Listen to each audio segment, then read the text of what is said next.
Hello everyone, I'm Paul McGuire Grimes. Mark Wahlberg is no stranger to telling real-life stories on the big screen with recent films like Joe Bell, Patriots Day, and Father Stu.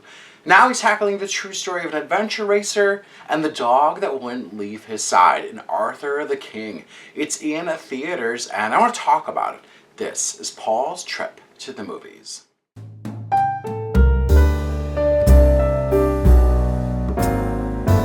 Mark Wahlberg plays Michael Light, who is based on the story of Michael Linden, who competed in the 2015 Adventure Racing World Championship. Now his team didn't win after getting stuck in the mud, and now he's hoping for a redemption race. It's 3 years later, and he can't let this concept go. He's at a crossroads in life and knows that he'll need a sponsor, a new team, and the blessing of his family if he wants to race again. He gathers his team, consisting of Simu, Nathalie, Emmanuel, and Ali Suleiman.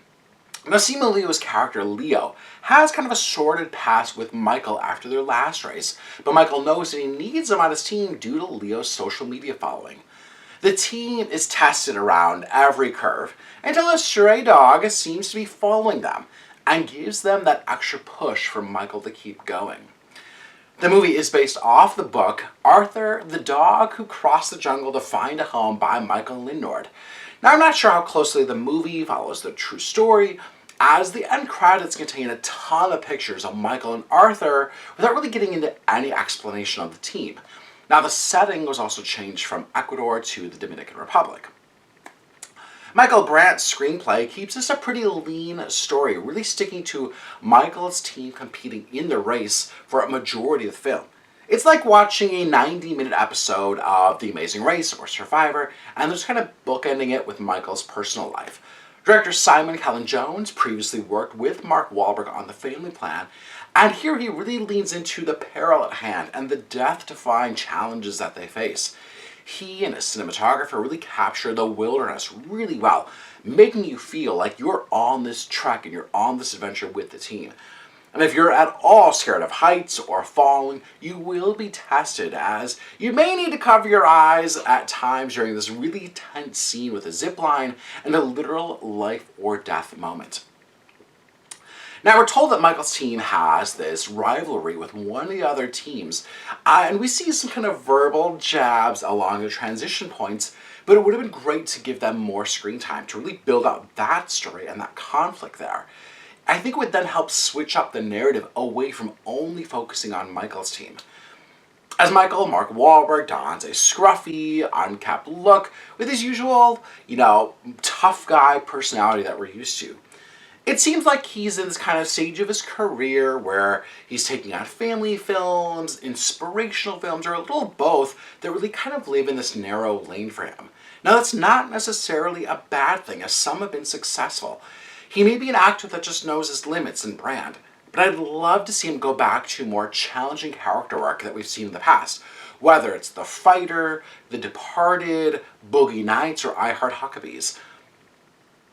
Arthur the King succeeds at being a really thrilling adventure for those that love the power of being one with nature.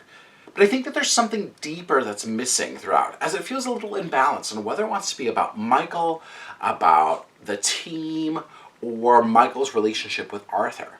I think only in the end do you really feel those kind of emotional heartstrings pulling if you're someone that knows the power and the connection to a dog or another pet. I'm giving Arthur the King 2.5 out of 5 ticket stubs. If you like my review today, click subscribe on my YouTube channel. I have some other movie reviews, some celebrity interviews, and I'd love to hear from you. Leave me a comment on social media. I'd love to connect with you on social media at Paul's Movie Trip.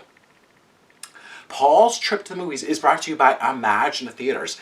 Tickets are now on sale for Arthur the King, Kung Fu Panda 4, and Dune Part 2. Don't miss out on seeing Dune Part 2 shown in 70mm at their Willow Creek location, or go see it on their monster screen at Lake Willow. It's the largest screen in Minnesota. So whether you want to see it on a monster screen at 70mm, get your tickets today at Imagine Theaters before it's too late. Follow them on social media at ImagineMN.